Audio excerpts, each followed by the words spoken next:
Welcome back. Radio city joke સ્ટુડિયોમાં આપનું સ્વાગત છે. કિશોર કાકા, યુટ્યુબ ઉપર આયુષ પટેલ એમ કે છે કે કિશોર કાકા, હું જ્યારે પણ જોબ પર હોઉં અને બહુ પ્રેશર અને વર્કલોડ લાગે ત્યારે હું હંમેશા જોક સ્ટુડિયો સાંભળું છું.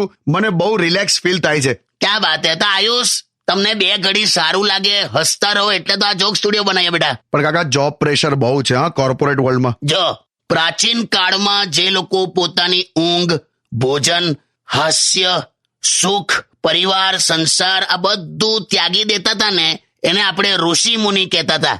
અત્યારે એને એમ્પ્લોય ઓફ ધ મંથ તેવું કહેવાય છે. એમ્પ્લોય ઓફ ધ, એટલે હરખું જ છે લા, ખાલી આ યુગ બદલાયો એટલું જ. It is same. પણ અત્યારે તો કાકા, ઇવન આ સપ્ટેમ્બર થી સેન્ટ્રલ ગવર્મેન્ટની અંદર જેટલી પણ બેંક્સ આવે છે અને રૂરલ બેંક પણ, એ લોકોનું જોબનો ટાઈમિંગ પણ ચેન્જ થઈ ગયો. પહેલા કેવું 10 વાગ્યાનું હતું, હવે સવારે 9 વાગ્યાથી એ લોકોએ જોબ પર આવવું પડશે, એવું કંઈક છે. એટલે 10 વાગ્યાનો જે ટાઈમ હતો એ હવે 9 વાગ્યાનો ટાઈમ થઈ ગયો એમ બેંકમાં. યસ.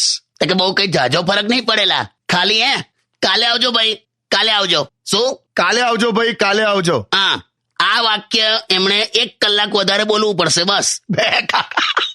એટલે આયુષ, બહુ ટેન્શન ના લઈશ લા બકા. જીવનમાં મજા કર, હસતો રે. જિંદગી નાની નથી વાલા, જિંદગી નાની નથી વાલા. લોકો જીવવાનું મોડું ચાલુ કરે છે.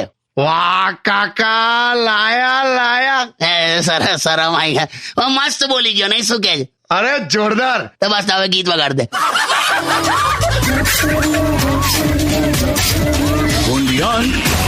Radio